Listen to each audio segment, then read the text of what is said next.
بسم اللہ الرحمن الرحیم۔ سیکنڈ ایئر، السلام علیکم۔ امید ہے بیٹا آپ لوگ تمام خیریت سے ہوگی۔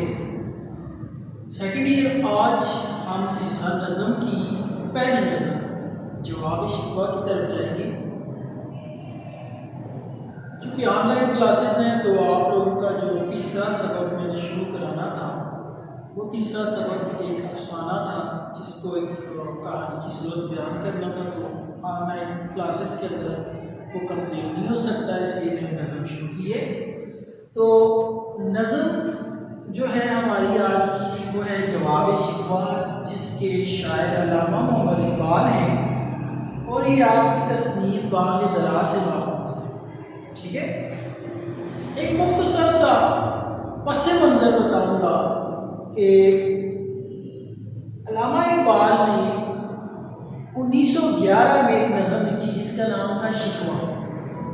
ٹھیک ہے، جس کے اندر اقبال نے مسلمانوں کی ترجمانی کی، مسلمانوں کی شکایات کو، مسلمانوں کے شکووں کو، ان کی فریاد کو بیان کیا۔ تو 1911 میں اقبال نے شکوہ نظم لکھی، جبکہ 1913 میں ٹھیک 2 سال بعد اقبال نے جواب شکوہ لکھا، جس میں اقبال نے یہ واضح کیا کہ مسلمان جو شکوہ شکایت کرتے ہیں، جو فریاد کرتے ہیں، ان میں صرف اور صرف قصوروار مسلمان خود ہیں۔ یعنی کہنے کا مطلب یہ ہے کہ مسلمانوں نے اللہ سے شکوہ تو کیا اپنے زوال پہ، اپنے لٹ جانے پہ، اپنے رسوا ہونے پہ، لیکن مسلمانوں نے شکوہ کرتے ٹائم اپنے گریبان میں نہیں جھانکا کہ قصوروار ہم خود ہیں، ہماری پالیسیاں، ہماری اللہ اور اس کے رسول کی اطاعت سے انحراف، قرآن سے دوری، جہاد کو چھوڑ دینا، دنیا میں اپنے آپ کو لالچ کی طرف لے جانا، یہ وہ ساری وجوہات تھی کہ جن کی وجہ سے اس دنیا میں ہم زوال پذیر ہوئے، اور پھر جب زوال پذیر ہوئے تو ہم نے اللہ سے شکوہ کیا۔ تو اقبال نے 1913 میں انہی شکووں کا جواب دیا کہ ہم مسلمان تو شکوہ تو کرتا ہے، لیکن ذرا اپنے گریبان کے اندر جھانک کہ تو شکوہ کرنے کے لائق ہی نہیں ہے، کیونکہ قصوروار تو خود ہے۔ تو شروع کرتے ہیں بیٹا ہم اس نظم کا پہلا بند جو ہے، دل سے جو بات نکلتی ہے اثر رکھتی ہے، پر نہیں طاقت پرواز مگر رکھتی ہے، قدسی اصل ہے رفت پہ نظر رکھتی ہے، آگ سے اٹھتی ہے گردوں پہ گزر رکھتی ہے، عشق تھا فتنہ گر و سرکش و چالاک میرا، آسمان چیر گیا نالائے بے باک۔ اب بیٹا سیکنڈ ایئر ذرا غور کیجیے گا، یہ جو ہمارا آج کا بند ہے، اس بند کے اوپر ذرا نظر ڈالیں تو یہ بند 6 میں سے ہوتا ہے، 1 2 3 4 5 6۔ ٹھیک ہے، تو یہ جو 6 مصروں پر مشتمل نظم ہوتی ہے، ایسی نظم جس کے ہر بند میں 6 مصرے ہوں، اس نظم کو کہتے ہیں مسدس۔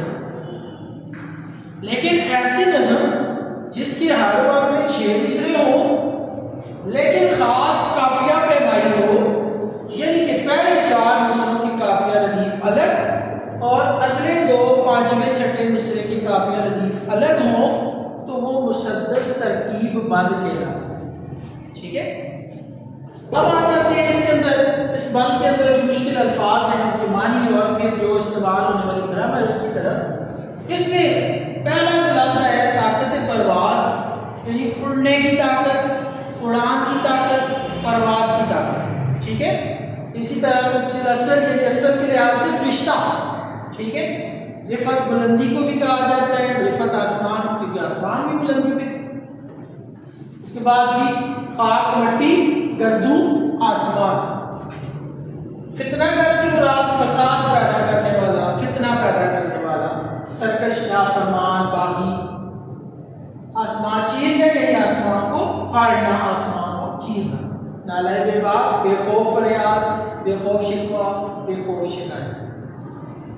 اب اس کے اندر جو گرامر استعمال ہوئی ہے، دل سے لفظ جو ہے وہ مرکب جاری ہے، طاقت پرواز مرکب اضافی، رفت پہ یعنی آسمان پر یہ مرکب جاری، خاک سے مرکب جاری، سرکش طلاق مرکب عطفی، نالہ بے باک مرکب توصیفی، نالہ بے باک یعنی بے باک فریاد، یہاں صفت اور موصوف استعمال ہوں گے، گردوں پہ مرکب جاری، ٹھیک ہے۔ یہ آپ کو تمام مرکبات پتہ ہے، اس کی مزید ڈیٹیل میں جانے کی اس وقت ضرورت نہیں ہے، ٹھیک ہے، لیکن آپ کو یہ مرکبات پتہ ہے کہ کس بنا پر، کس پہچان پر یہ کون سا مرکب ہو سکتا ہے۔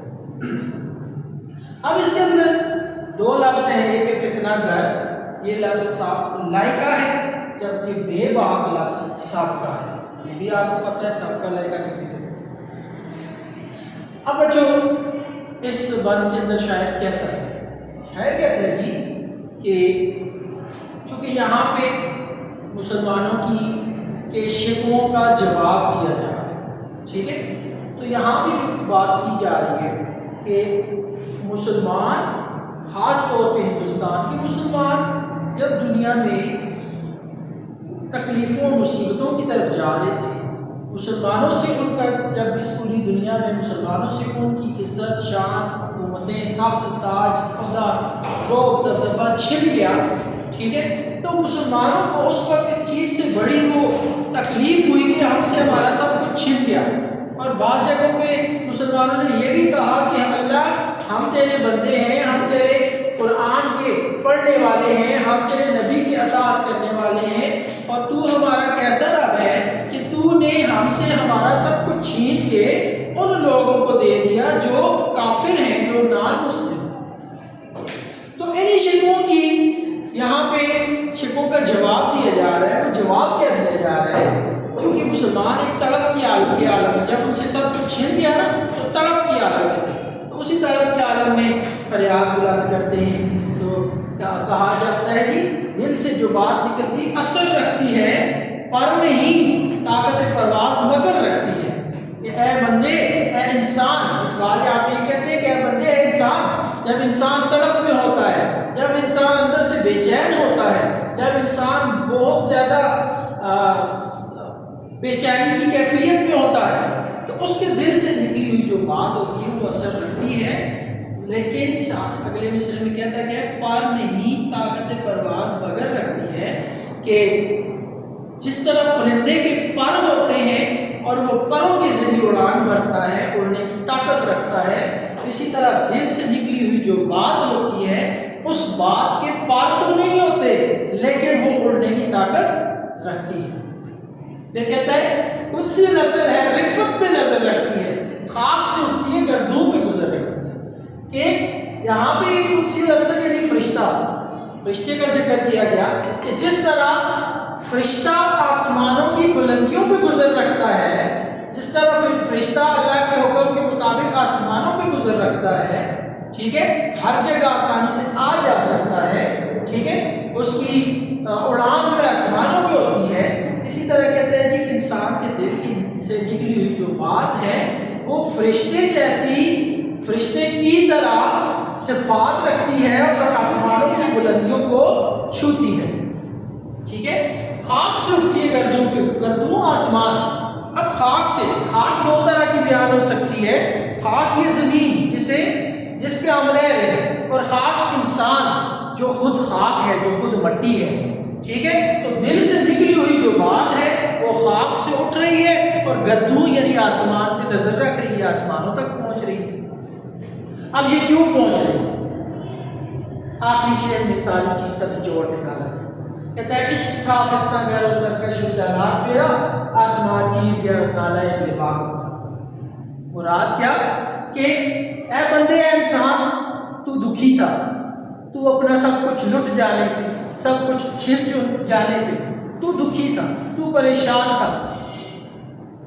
تو جب پریشان حال عالم میں تو نے اللہ سے فریاد بلند کی، جب دکھی دل سے تو نے فریاد بلند کی، تو تیری اس فریاد کے اندر فتنہ گری بھی پائی جاتی اور بے باک فریاد بھی پائی جاتی، ٹھیک ہے، تو بڑا چالاک ہے، تو بڑا سرکش ہے، تو بڑے زبردست انداز سے اللہ سے شکوہ شکایت بھی کر رہا ہے، لیکن یہ شکوہ شکایت چونکہ بے چین دل سے تھا، دکھی دل سے تھا، اس لیے آسمان کو چیر کے اللہ تک پہنچا.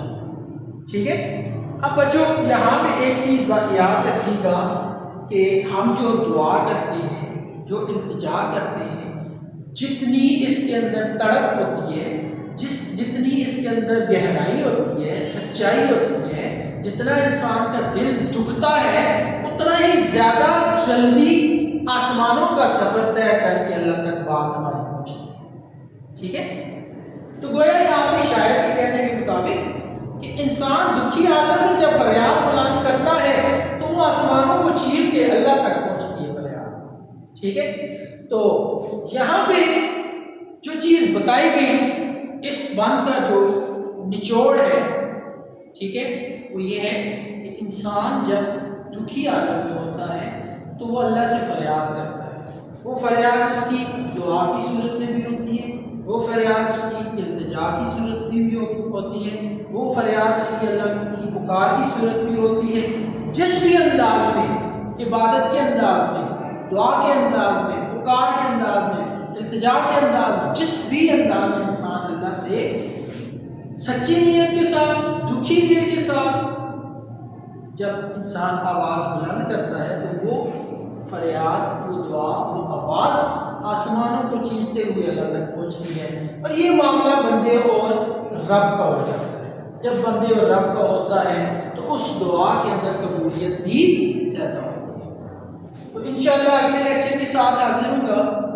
آپ کے لیے بیٹا ضروری کام یہ ہے کہ میں آپ کو یہ جو لیکچر آن لائن دے رہا ہوں، ان کے اندر جتنی گرامر، جتنے مرکبات، جتنی زیادہ تعریفیں میں آپ کو کرا رہا ہوں، یہ ساری کی ساری آپ نے اپنی کاپی پہ نوٹ کرنی ہے. انشاءاللہ چھٹیوں کے بعد جب آئیں گے تو میں چیک کروں. اللہ حافظ.